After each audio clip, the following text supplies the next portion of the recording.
আসসালামু আলাইকুম সবাইকে নুসরাত মিনি কিচেনে আজকে আমি তৈরি করে দেখাবো আপনাদেরকে ঘরে থাকা মাত্র 3টি উপকরণে ম্যাঙ্গো ডিলাইট, সবচেয়ে সহজ আর সুস্বাদু ম্যাঙ্গো ডেজার্ট। চেষ্টা করেছি খুবই সহজভাবে এই ম্যাঙ্গো ডেজার্টটা তৈরি করার। আশা করি আমার আজকের রেসিপিটি আপনাদের খুব ভালো লাগবে। তাহলে চলুন মূল রেসিপিটি দেখে নেওয়া যাক। ম্যাঙ্গো ডেজার্ট তৈরি করার জন্য প্রথমে লাগবে আমাদের পাকা আম। এখানে আমি একটা পাকা আম কিউব করে কেটে নিয়েছি। এখন ব্লেন্ডার জারে দিয়ে ব্লেন্ড করে নিব, খুব ভালোভাবে একটা স্মুথ পেস্ট করে নিব। ব্লেন্ড করার পরে দেখতেই পাচ্ছেন খুবই ভালো একটা স্মুথ পেস্ট হয়েছে। এখন সরাসরি চুলায় চলে যাব। চুলায় একটি হাঁড়ি বসিয়ে দিলাম আর দিয়ে দিচ্ছি এখানে আমি ছোট সাইজের একটা নারকেল কুড়ানো। নারকেলটা দিয়ে এখন ব্লেন্ড করা আমটা দিয়ে দিচ্ছি, পুরোটুকু দিয়ে দিচ্ছি আমি খুবই দুঃখিত, লবণটা দেওয়া কোনো কারণে ক্যামেরা বন্দি হয়নি। সম্পূর্ণ আমটুকু দেওয়া হয়ে গেলে এখন আমি খুব ভালোভাবে নারকেল আর আমটাকে নেড়ে চেড়ে মিশিয়ে নিব। মেশানো হয়ে গেলে এখন আমি দিয়ে দিব এখানে 3 টেবিল চামচ গুঁড়া দুধ।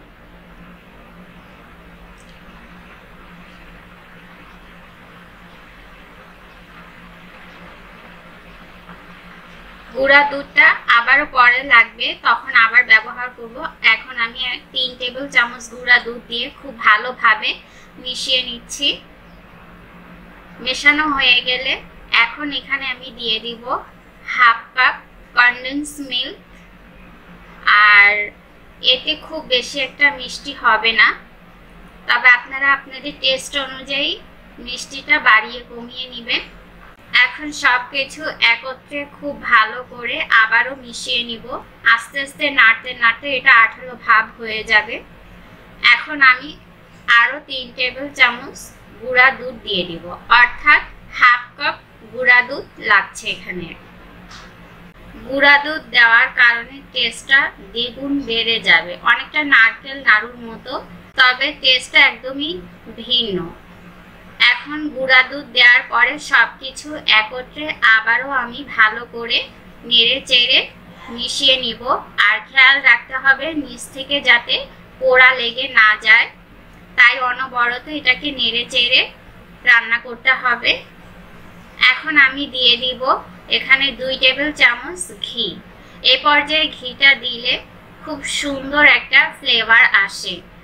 ঘিটা দিয়ে সবকিছু একত্রে আবারও ভালো করে আমি মিশিয়ে নিব। আর ঘিটা দিলে একটা মাওয়া মাওয়া ভাব আসে, খেতে অনেকটাই টেস্টি হয়। খুব ভালোভাবে মেশানো হয়ে গেলে এখন আমি দিয়ে দিব এলাচ গুঁড়ো। আমি 2টা এলাচ একটা তাওয়ায় একটু হালকা গরম করে গুঁড়ো করে নিয়েছি, এখন সেটা দিয়ে দিচ্ছি। এলাচ গুঁড়োটা দিলে খুবই সুন্দর একটা ফ্লেভার আসে। তারপরে আবারও একটু নেড়ে চেড়ে দিচ্ছি। আর চুলা থেকে নামানোর আগে আবারও আমি হাফ চামচ ঘি দিয়ে দিচ্ছি। ঘিটা দিয়ে একত্রে ভালো করে মিশিয়ে নিচ্ছি।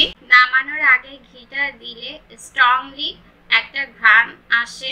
এখন সবকিছু মিশিয়ে আমি চুলা থেকে নামিয়ে নিব। একটু ঠান্ডা হয়ে গেলে হাত দিয়ে ধরার মতো আমি বলের শেপ দিয়ে গোল গোল করে মিষ্টিগুলিকে বানিয়ে নিব। দেখতেই পাচ্ছেন আমি কিভাবে কাজটা করছি। এভাবে বলের মতো করে সম্পূর্ণ মিষ্টিগুলোই আমি বানিয়ে নিব। আপনারা চাইলে আপনাদের পছন্দ মতো করে বানিয়ে নিতে পারেন। এই তো এরই মাঝে তৈরি হয়ে গেল আমার ম্যাঙ্গো ডিলাইট। উপর থেকে দেখতে সুন্দর লাগার জন্য এখন আমি দিয়ে দিচ্ছি কিছু কাঠবাদাম কুচি, তবে আপনারা আপনাদের পছন্দ মতো সাজিয়ে নিতে পারেন। আশা করি আমার আজকের রেসিপিটি ভালো লেগেছে। যদি ভালো লেগে থাকে একটি লাইক দিয়ে সাবস্ক্রাইব করে পাশে থাকার অনুরোধ রইল। আর যারা ফেসবুক পেজ থেকে দেখছেন লাইক দিয়ে ফলো করে রাখবেন অবশ্যই। তাহলে আজকের মতো এখানে বিদায় নিচ্ছি। সবাই সুস্থ থাকবেন, ভালো থাকবেন, সবাই সবার জন্য দোয়া করবেন। আল্লাহ হাফেজ।